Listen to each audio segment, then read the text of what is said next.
ಗುರು, ಕೆರೆ ನೀರನ್ನ ಕೆರೆಗೆ ಚೆಲ್ಲಿ ಅನ್ನೋ ಹಾಗೆ ಹಳೆ ಕೆರೆ ನೀರನ್ನ ಹೊಸ ಕೆರೆಗೆ ಬಿಟ್ಟು ನೀರನ್ನ ಖಾಲಿ ಮಾಡಿ ಯಾವ ಥರ ನಾವು ಮೀನು ಹಿಡಿದ್ವಿ ಅಂತ ನೋಡೋಣ ಬನ್ನಿ. ನಾವು ಹೋಗಿದ್ದು ಯಾವ್ದಾದ್ರು ಗುಂಡಿ ನೋಡಿದ ತಕ್ಷಣ ಅದಕ್ಕೆ ಹೋಗಿ ಮೀನು ಹಿಡಿಯೋಕೆ ಹೋಗಲ್ಲ. ಫಸ್ಟ್ ನಾವೆಲ್ಲ ಹೋಗ್ಬಿಟ್ಟು ಫಸ್ಟ್ ಯಾವ ಗುಂಡಿಯಲ್ಲಿ ಮೀನಿದೆ ಯಾವ ಗುಂಡಿಯಲ್ಲಿ ಮೀನಿಲ್ಲ ಅಂತೆಲ್ಲ ಹೋಗಿ ಫಸ್ಟು ಚೆಕ್ ಮಾಡಿಬಿಟ್ಟು ಆಮೇಲೆ ಮೀನು ಹಿಡಿಯೋಕ್ಕೆ ಪ್ಲ್ಯಾನ್ ಮಾಡ್ಕೊತೀವಿ ನಾವು. ಈ ಕೆರೆಯಲ್ಲಿ ನೀರು ತುಂಬ ಜಾಸ್ತಿ ಇದೆ, ಹಾಗೆ ತುಂಬ ಅಗಲನೂ ಇದೆ. ಆಲ್ರೆಡಿ ಅಲ್ಲಿ ಯಾರೋ ಗಾಣ ಹಾಕೊಂಡು ಬರ್ತಾ ಇದ್ದಾರೆ ನೋಡಿ. ಹಾಗಾಗಿ ಈ ಗುಂಡಿಯಲ್ಲಿ ಮೀನು ಹಿಡಿಯೋದು ಬೇಡ, ಬೇರೆ ಗುಂಡಿಗೆ ಹೋಗಿ ಮೀನು ಹಿಡಿಯೋಣ ಅಂತ ಹೇಳ್ಕೊಂಡು ಅಲ್ಲಿಂದ ಹೋದ್ವಿ.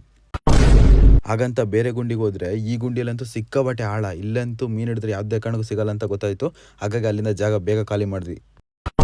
ಇವ್ರು ಯಾಕೆ ನೆಗೆದು ಓಡ್ತಿದ್ದಾರೆ ಅಂತ ಅಂದ್ಕೊಂಡಿದ್ದೀರಾ? ನೀರು ಮೇಲೆ ಮೀನು ನೋಡಿಬಿಟ್ರು, ಹಾಗಾಗಿ ಓಡ್ತವ್ರೆ ನೋಡೋಕ್ಕೆ ಇಲ್ಲಿ ಹಿಡಿಯೋಣ ಅಂತ. ನಾನು ಹತ್ರ ಹೋಗಿ ನೋಡಿದೆ, ನನಗೂ ಮೀನುಗಳು ಕಾಣಿಸ್ತು. ಆದರೆ ಇದರಲ್ಲಿ ಮೋಟ್ರ್ ಇಟ್ಬಿಟ್ಟು ತೋಟಕ್ಕೆ ನೀರು ಹೊಡೆಯೋಣ ಅಂತ ಪೈಪೆಲ್ಲ ಸೆಟ್ ಮಾಡಿದ್ರು. ಹಾಗಾಗಿ ಇಲ್ಲಿ ಬೇಡ ಅಂತ ಬೇರೆ ಕಡೆ ಹೋಗೋಣ ಅಂತ ಅಂದ್ಕೊಂಡ್ವಿ. ನೋಡಿ, ನಮ್ಮೂರಲ್ಲಿ ಎಷ್ಟು ದೊಡ್ಡ ಪೈಪ್ ಲೈನ್ ಇದೆ. ಈ ಪೈಪ್ ಲೈನ್ ಬ್ರಿಡ್ಜನ್ನು ದಾಟಿ ಹೋಗೋಣ ಅಂತ ಈ ಬ್ರಿಡ್ಜನ್ನ ದಾಟಕ್ಕೆ ಹೋಗ್ತಿದ್ದೀವಿ ನಾವೀಗ.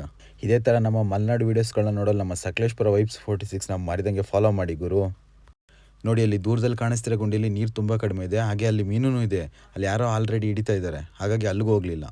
ಕೊನೆಯದಾಗಿ ಲಾಸ್ಟಿಗೆ ಒಂದು ಗುಂಡಿ ನೋಡೋಣ ಅಂತ ಹೋಗ್ತಾ ಇದ್ದೀವಿ. ಆ ಗುಂಡಿಗೆ ಹೋಗೋಕ್ಕೆ ದಾರಿ ನೋಡಿ ಯಾವ ಥರ ಇದೆ, ಕಾಡೊಳಗಡೆಯಿಂದ ನುಗ್ಗು ಹೋಗಬೇಕು.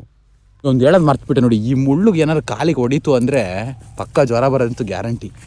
ಎಲ್ಲದಕ್ಕಿಂತ ಮುಖ್ಯವಾಗಿ ಈ ವಿಡಿಯೋನ ನಿಮ್ಮ ಮಲೆನಾಡಲ್ಲಿರೋ ಫ್ರೆಂಡ್ಸ್ಗಳಿಗೆಲ್ಲ ಮುಟ್ಟೋವರೆಗೂ ಈ ವಿಡಿಯೋನ ಶೇರ್ ಮಾಡಿ. ಅಂತೂ ಇಂತೂ ಈ ಕೆರೆನ ಫೈನಲ್ ಮಾಡಿದ್ವಿ, ಯಾಕಂದರೆ ಈ ಕೆರೆಯಲ್ಲಿ ನೀರು ತುಂಬ ಕಡಿಮೆ ಇದೆ. ಹಾಗೆ ಮೀನುಗಳೆಲ್ಲ ಮ್ಯಾಲೆ ಬಂದು ಆಟ ಆಡ್ತಿದ್ವು, ಹಾಗಾಗಿ ಕನ್ಫರ್ಮ್ ಮಾಡ್ಕೊಂಡ್ವಿ ಈ ಕೆರೆಯಲ್ಲಿ ಮೀನಿದೆ ಅಂತ. ಅಲ್ಲಿಂದ ಸೀದಾ ಮನೆಗೆ ಹೋದ್ವಿ. ನೋಡಿ, ಮೀನು ಹಿಡಿಯೋಕ್ಕೆ ಫುಲ್ ಅಫಿಷಿಯಲಾಗಿ ರೆಡಿಯಾಗಿ ಹೋಗ್ತಿದ್ವಿ. ಕಾರ್ ಮೇಲೆ ಪೈಪ್ ಇಟ್ಟು ಬಲೆನ ಕಟ್ಕೊಂಡು ಅಲ್ಲಿಂದ ಸೀದಾ ಹೊರಟಿದೆ ನಮ್ಮ ಸ್ಪಾಟಿಗೆ.